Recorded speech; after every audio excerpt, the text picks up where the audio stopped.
మహాగణుడవు మహోన్నతుడవు సర్వోన్నతుడువైన మా ప్రియ పరలోకపు తండ్రి, మీ ఘనమైన శ్రేష్టమైన నామాన్ని బట్టి వేలాది వందనాలు చెల్లిస్తూ ఉన్నాం.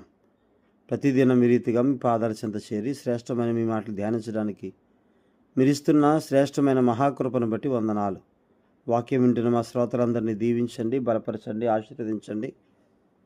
కాంపిటేటివ్ ఎగ్జామ్స్ రాసి ఉద్యోగాల కోసం ఎదురు చూస్తున్న బిడ్డలకు మంచి ఉద్యోగాల బిడ్డలను ఉంచండి.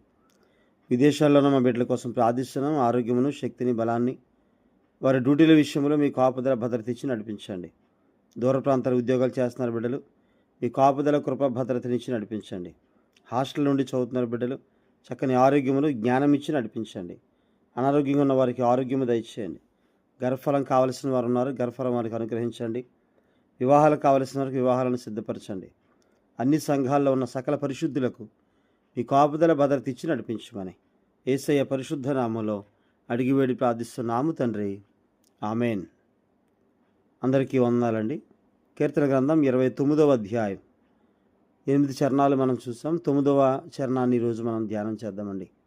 కీర్తన గ్రంథం 29:9. యెహోవా స్వరము లేళ్లను ఈనజేయును, అది ఆకులు రాల్చును. ఆయన ఆలయములో నున్నవన్నీయు ఆయనకే ప్రభావం అనుచున్నవి. యెహోవా స్వరము యొక్క ప్రభావము, యెహోవా స్వరము యొక్క బలం, యెహోవా స్వరము యొక్క శక్తి ఎంత గొప్పదో ఇక్కడ తెలియజేస్తూ ఉన్నాడు కీర్తనకారుడు. ఇక్కడ యెహోవా స్వరము లేళ్లను ఈనజేయును అంటే లేళ్ళు ఆయన యొక్క స్వరము ప్రభావములో, ఆ స్వరము ఉరుము వంటి ధ్వనిగా ఉండటాన్ని బట్టి ఆ ఉరుము శబ్దం విని భయంతో అవి ఏనుతాయి అని చెప్తూ ఉన్నాడు. మహత్తు ఏంటంటే దేవాలయములో ఆరాధించేవారు గాలివానకు భయపడరు సరికదా, దేవుని యొక్క బల ప్రభావాలు, మహిమల ప్రదర్శన చూసి ఆనందంతో ఉప్పొంగిపోతారు.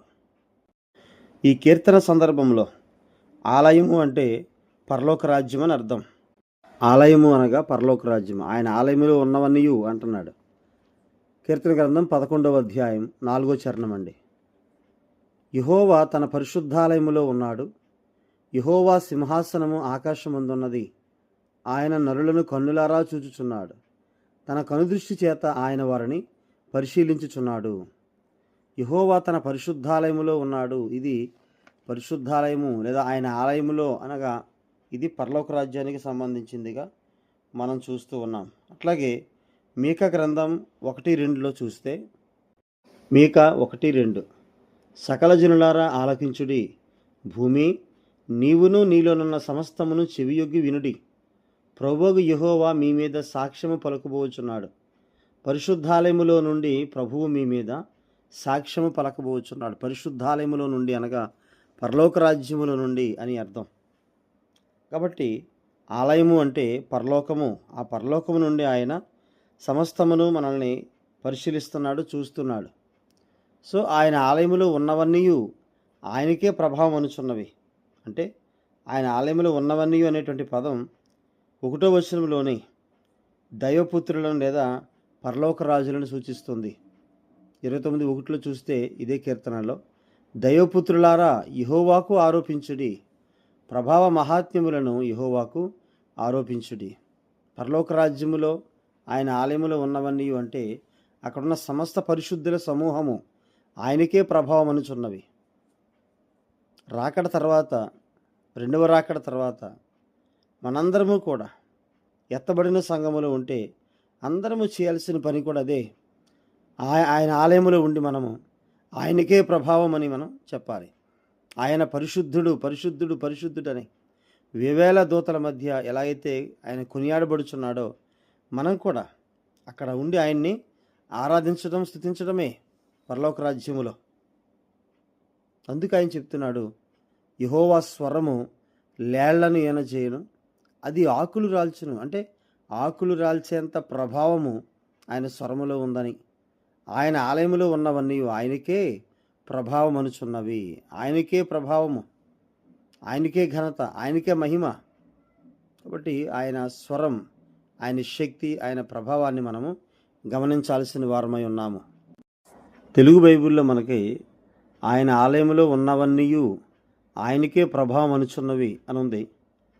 కానీ ఇంగ్లీష్ బైబిల్లో మనం చూస్తే చాలా క్లియర్గా మనకు ఆ మాట తెలియజేస్తూ ఉన్నారు. In his temple every one says glory. అంటే ఆయన పరిశుద్ధాలయములో ఉన్న వాళ్ళందరూ కూడా ఎవ్రీ వన్ సేస్ ఏం చెబుతారు అని అంటే గ్లోరీ, దేవునికి మహిమ అని చెబుతారు, ఆయనకే ప్రభావము. సో ఇక్కడ ఇంగ్లీష్ బైబిల్లో మనం చూస్తే ఆయన పరిశుద్ధాలయములో ఉన్నవారందరూ కూడా, అంటే పరలోక రాజ్యములో ఉన్న వాళ్ళందరూ కూడా ఆయనకే ప్రభావము, అంటే ఆయనకే మహిమ, గ్లోరీ అంటూ ఉంటారంటండి.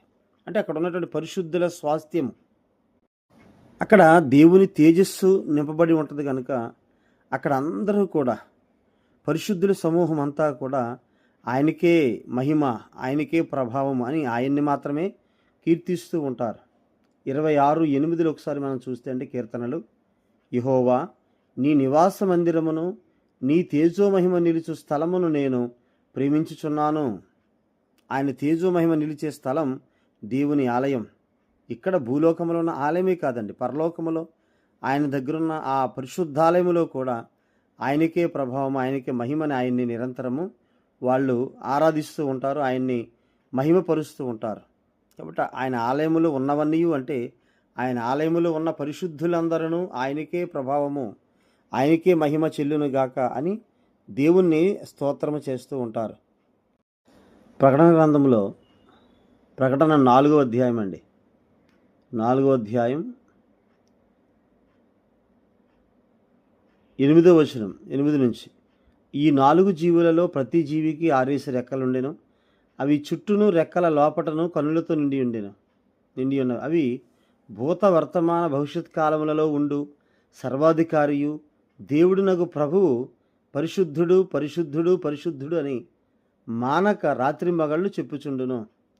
ఆ సింహాసనమందు ఆసనుడై ఉండి యుగయుగములు జీవించుచున్న వానికి మహిమయు ఘనతయు కృతజ్ఞతాస్తుతులను కలుగునుగాకని ఆ జీవులు కీర్తించుచుండగా, ఆ 24 పెద్దలు సింహాసనమందు ఆసనుడై ఉండు వాని ఎదుట సాగిలపడి యుగయుగములు జీవించుచున్న వానికి నమస్కారము చేయుచు, ప్రభువా మా దేవా, నీవు సమస్తమును సృష్టించితివి, నీ చిత్తమును బట్టి అవి ఉండెను, దానిని బట్టియే సృష్టింపబడెను గనుక నీవే మహిమ ఘనత ప్రభావములు పొంద అర్హుడవని చెప్పుచు తమ కిరీటములను ఆ సింహాసనం ఎదుట వేసిరి.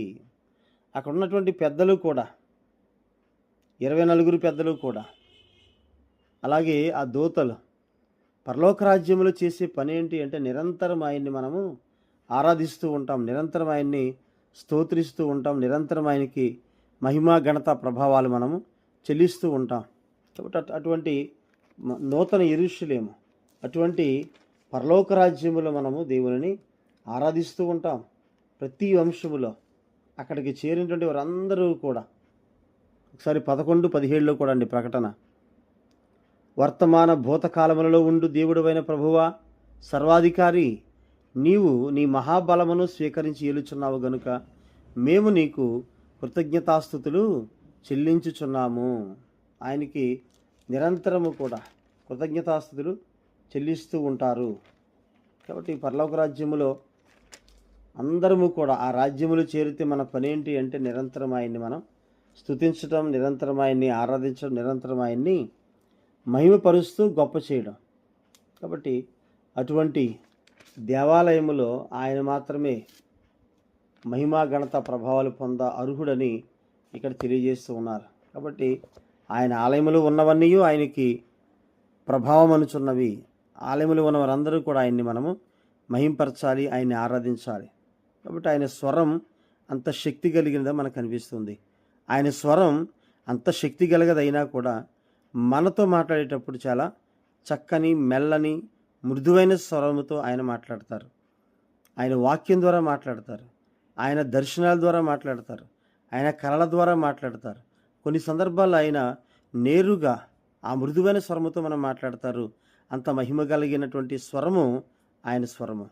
కాబట్టి ఆయన ఆలయంలో ఉండి మనము నిరంతరం ఆయన్ని స్తోత్రము చెల్లిస్తూ ఉందాం. ఇక్కడ ఈ ఆలయంలో మాత్రమే కాదు, పరిశుద్ధాలయంలో కూడా ఆయన్ని మనం ఆరాధిస్తాం. అటువంటి కృపాభాగ్యము దేవుడు మనందరికీ దయచేయునుగాక. ఆమేన్. అందరికీ